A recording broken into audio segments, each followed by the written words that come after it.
Hello again. Significant changes in the weather are on the way this week, but for the time being, most of us will have another fine day. Fog clearing, sunny for the vast majority, but turning wet in the far north of Scotland later on. In fact, there will be some dribs and drabs of rain for the Northern Isles, the Outer Hebrides, perhaps one or two spots of rain for the rest of the Western Isles during Monday afternoon. Cloud extending ahead of this for central and western Scotland and Northern Ireland. A few patches of cloud elsewhere, but otherwise, having seen some dense fog patches earlier in the day, plenty of sunshine for much of central and eastern England, eastern Scotland and Wales. Feeling pleasant in that sunshine, where the sun shines low to mid-20s fairly widely, where we've got the thicker cloud and the freshening breeze, mid-teens. And in fact, that breeze will pick up further into Monday night. Gales around exposed northwestern coasts and the rain turning heavy and persistent, mainly to the northwest of the Great Glen.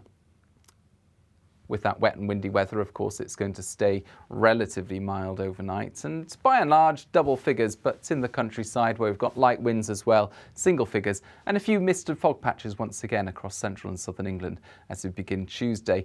Fairly light winds with isobars spaced apart across southern Britain, but you can see this low approaching, the isobars tightening, weather fronts elongated across the northwest of the UK, bringing some wet and windy weather as we start off Tuesday to northern and northwestern Scotland. The cloud thickening meanwhile across the rest of Scotland, Northern Ireland, Western England and Wales to bring a few spots of rain during the day.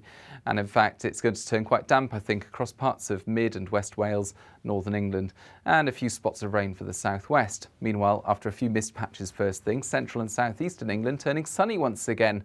Another fine day to come here, low to mid-20s, but it's the last one because then things turn very different as this weather front sweeps southeastwards across much of Scotland and Northern Ireland.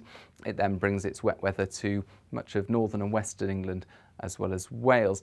By this time it's fragmenting Tuesday evening, so it's not going to be quite as wet, but it does mark that boundary between, well, late summer and early autumn. With the weather's about to turn very unsettled and much cooler later this week, and we'll keep you updated with all the very latest if you follow us on social media. Bye-bye.